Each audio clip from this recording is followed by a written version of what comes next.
দেখবেন ছেলেরা দেখাশোনা করতে আসে, সব জিজ্ঞাসা করে মেয়ের লেখাপড়া কদ্দূর কি, মেয়ে পড়ালেখা কেমন জানে, কোরআন জানে কিনা, নামাজ পড়ে কিনা, সব খবর নেবে।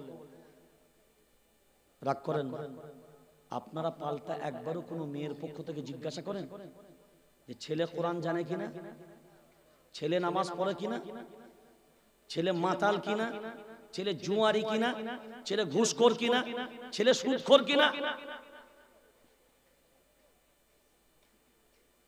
কেন? ও যদি আপনাকে কোরআনের কথা জিজ্ঞাসা করে, এখন ছেলে যদি আপনাকে জিজ্ঞাসা করে মেয়ে কোরআন জানে কিনা, আর ছেলে যদি কোরআন না জানে, তা ও যদি কোরআন জানে তো তুই কি করবি? তোর জেনে লাভটা কি আছে?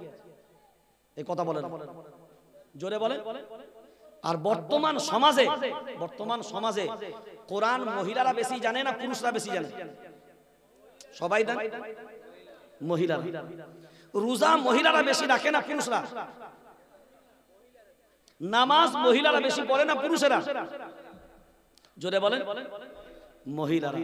জাহান্নামে যাবে পুরুষেরা বেশি না মহিলারা? জোরে বলেন।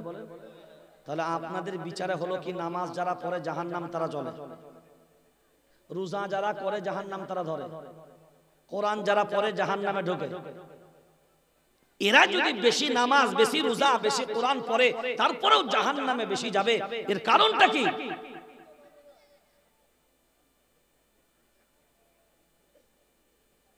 স্বামীগুলো বউকে মানে তো? কথা বলে, স্বামীগুলো বউকে মানে তো? এখনকার পুরুষদের একটাই ফতোয়া, খালি বউরা তার গোলামি করুক আর ও পুরো বিন্দাস, ও পুরো বিন্দাস। ও নত হবে, ওর উপরে অত্যাচার হবে, ওর উপরে জুলুম হবে। বিড়ি খাবেন, এসে ওই মুখের কি বিচ্ছিরি সে পাঁটার এসের মতন গ্যাস, ওই মুখের দুর্গন্ধ নিয়ে আসবি, ওটা বিবিকে হজম করতে হবে।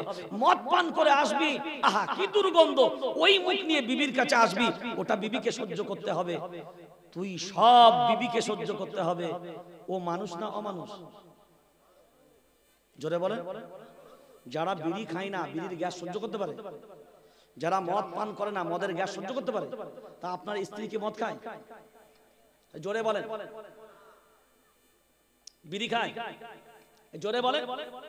তো সমান পাল্লায় যদি পাল্লা দিতে হয়, যাদের বরগুলো বিড়ি খাবে, আমি নন্দীগ্রামের মাদেরকে বলছি, ওরা যদি একটা টানে আপনি দুটো টানবেন।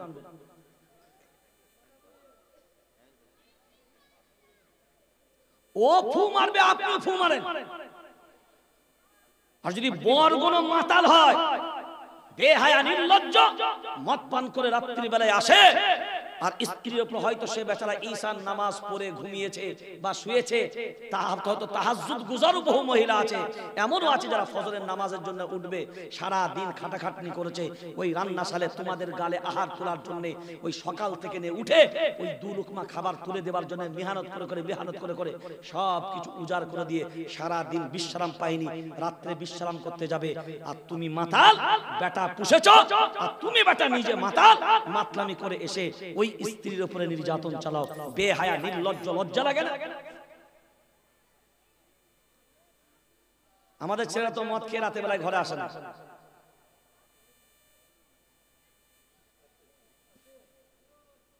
তাহলে ফতোয়া হবে তাদের জন্য, যাদের বরগুলো রাত্রে মদ খেয়ে বাড়িতে আসবে, তাদের স্ত্রীরা 2 বোতল করে টানবেন। ও টলতে টলতে এসে বলবে খোল, আর আপনি 2 বোতল টেনে বলবেন চল, দেখ কেমন লাগে। হয় আপনি খেলে হারাম, বিবি খেলে, কথা বলেন, বিবি খেলে হারাম, আমি খেলে হারাম, আর তুমি খেলে কি শারাবান তাহুরা।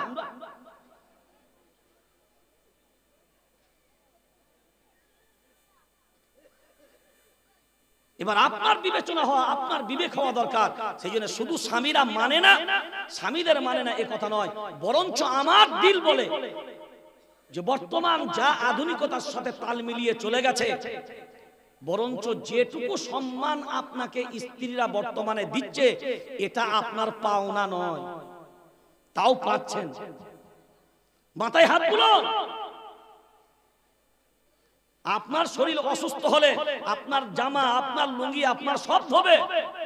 আপনার মাথা যন্ত্রণা হলে ঘন্টার পর ঘন্টা টিপবে, আপনার পা যন্ত্রণা হলে টিপবে। আর যখন স্ত্রীর অসুস্থ হয় তখন বলছে হ্যাঁ গো, জানটা খুব খারাপ, ভ্যাক করি না তো উঠে পড়ে কি দুটো ট্যাবলেট খেলে।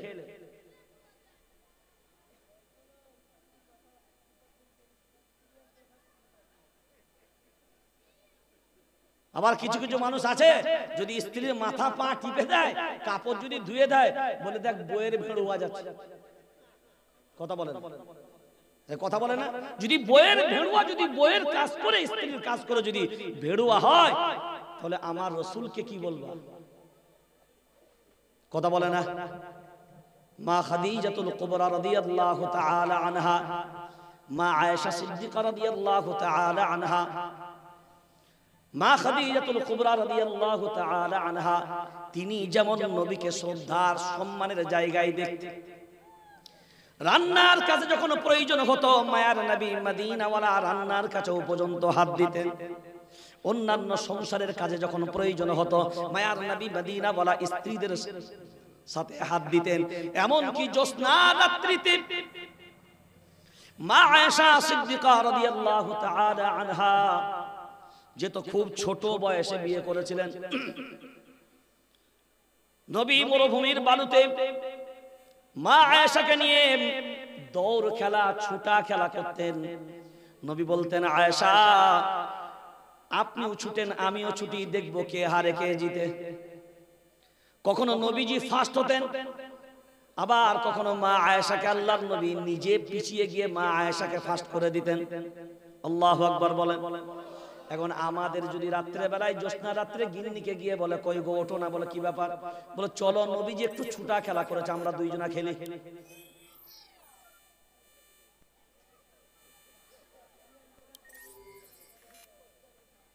এখন বলেন স্ত্রীদের সাথে ছুটা খেলা সুন্নত হ্যাঁ না না? রান্নার কাজে জোগাড় দেওয়া সুন্নত হ্যাঁ না না? কিন্তু এখনকার সমাজ ব্যবস্থা এমন জায়গায় যেটা সিধে কাজ সেটা উল্টো ধরে, যেটা উল্টো সেটা কিন্তু বর্তমানে সিধে ধরে। এখন লক্ষ্য করে এবার আগে পিছনে ফিরে যান, এই দিকে এত গেলে সময় শেষ হয়ে যাবে। এখন বলেন কোরআন মহিলারাই বেশি পড়ে, নামাজ মহিলারাই বেশি পড়ে, রোজাও মহিলারা বেশি রাখে, তারপরেও কিন্তু জাহান্নামে এরাই বেশি যাবে। এখন বলেন কোরআন এরা বেশি পড়ে, ছেলেরা কোরআন কম কেন পড়ে?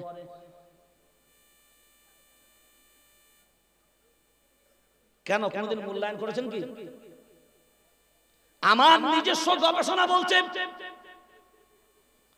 ছোট্টবেলায় দেখবেন মারা তাদের বাচ্চা মেয়েগুলোকে বলবে যা মোনা মক্তবে চলে যা, কোরআনটা শিখে নে, নাহলে বিয়ের সময় ঝামেলা হবে। জোরে বলেন।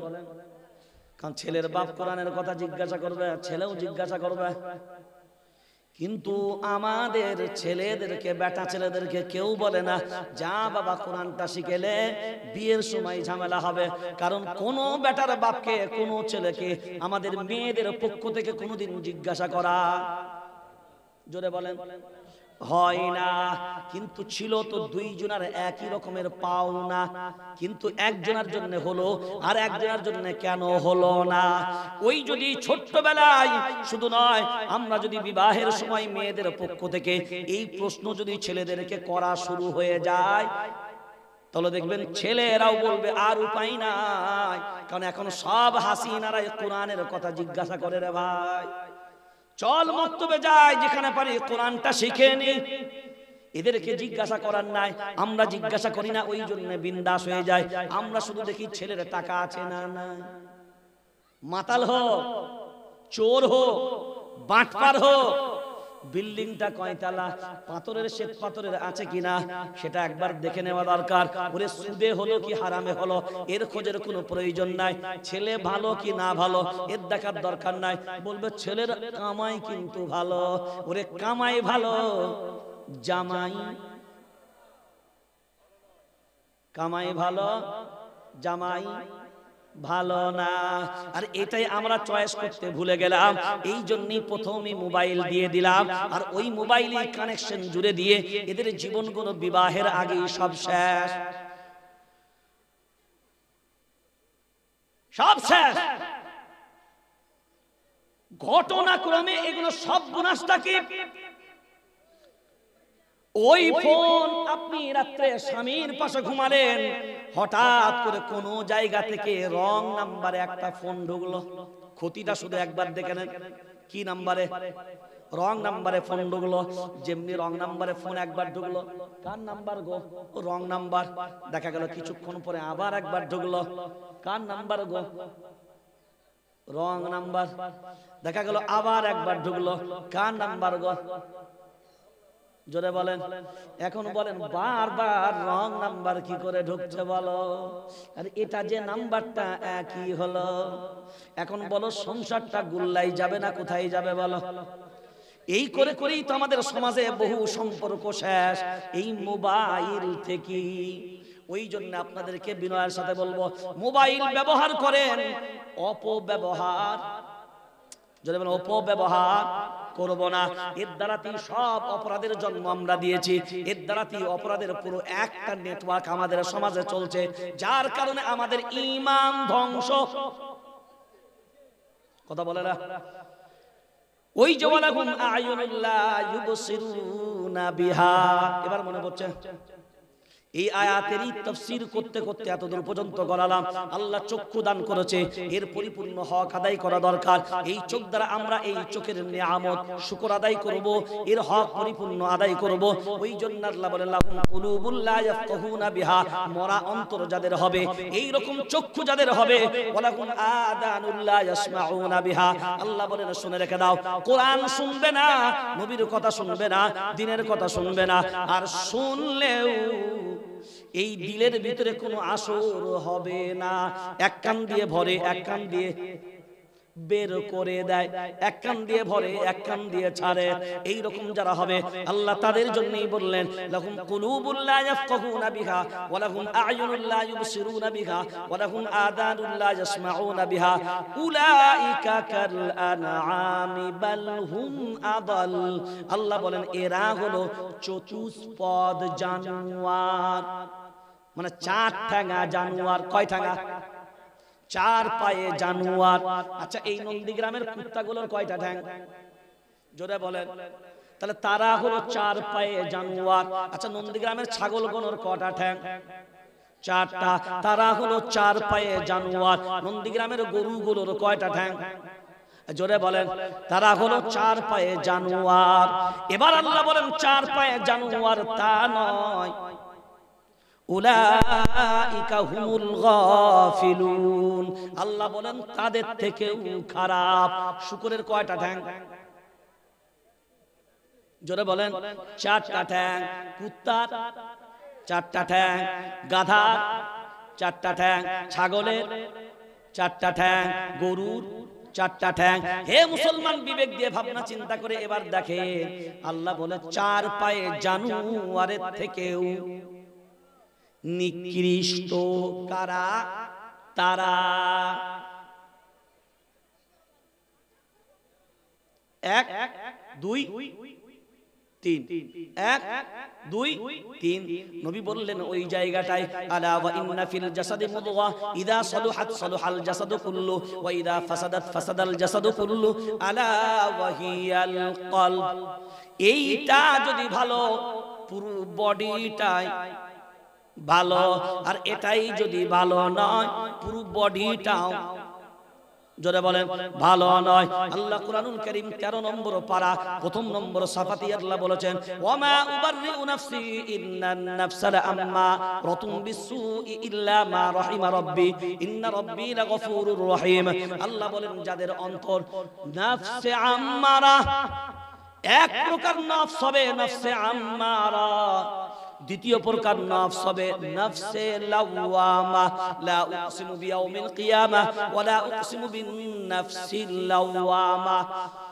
নফসে আম্মারা হবে ওই নফস যে সব সময় গুনাহ করতেই ভালোবাসবে, গুনাহ করতেই চাইবে।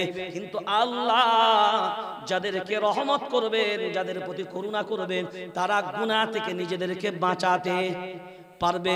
নফসে লাওয়ামা হবে ওইটা যেটা আর্ধেক করবে গুনাহ, ঠিক কথায় গুনাহ করার পরে কিন্তু অন্তরের ভিতরে একটা অনুতপ্ত হবে, আল্লাহ গুনাহ করেছি, ভুল করেছি, আর করব না, কিন্তু আবার গুনাহ করে ফেলে। এই গুনাহ হলো নফসে লাওয়ামা। এরপর আল্লাহ বলেন তিন নম্বর নফস হলো আমি আল্লাহ আমার কাছে উত্তম। ইয়া আইয়াতুহান নাফসুল মুতমাইন্নাহ, আল্লাহু আকবার বলেন। নফসে মুতমাইন্না যাদের অন্তরগুলো হবে, যাদের নফসগুলো নফসে মুতমাইন্না হবে, আমি আল্লাহ তাদের জন্য ঘোষণা দিলাম ইরজিই ইলা রাব্বিকি রাদিয়াতাম মারদিয়া ফাদখুলি ফি ইবাদি ওয়াদখুলি জান্নাতি। আমি আল্লাহ তাদের প্রতি রাজি, তারাও আমি আল্লাহ যেহেতু ওই নফসে মুতমাইন্না, ওই নফস হওয়ার কারণে আমি আল্লাহ তাদের প্রতি রাজি। আর আমি আল্লাহ যাদের প্রতি রাজি তারা দুনিয়াতে দেবে না আমাকে, আমি আল্লাহ আমাকে ফাঁকি।